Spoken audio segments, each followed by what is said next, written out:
Hello everyone, কেমন আছেন আপনারা সকলে? Welcome back to new blog. তো গাইস, এটা হচ্ছে একাদশীর আগের দিনের ব্লগ।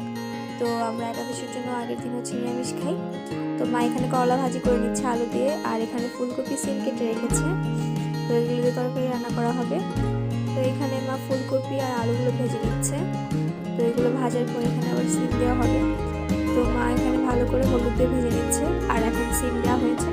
তো সিম দিয়ে এটা এখন ভালো করে ভেজে নেওয়া হচ্ছে। তো এখানে সবজিগুলো ভালো মতো ভাজার পর মা এখানে গরম জল দিয়ে দিয়েছে। তো এগুলো কিছুক্ষণ ফুটবে। ফুটার পর মা এখন তেলের উপর ফোড়ন দিয়ে দিবে। এখানে মা তেলের উপর 5 ফোড়ন দেওয়ার পর হিং দিয়ে দিয়েছে। তো এটা এখন ভালো মতো ভেজে নেবে। ভেজে নেওয়ার পরই কিছুক্ষণ পর মায়ের সবজিগুলো এটা দিয়ে দিবে।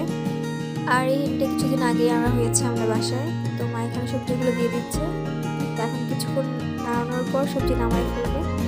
তো এই যে দেখতে পাচ্ছেন আপনারা। এরপর মা তরকারির মধ্যে জিরা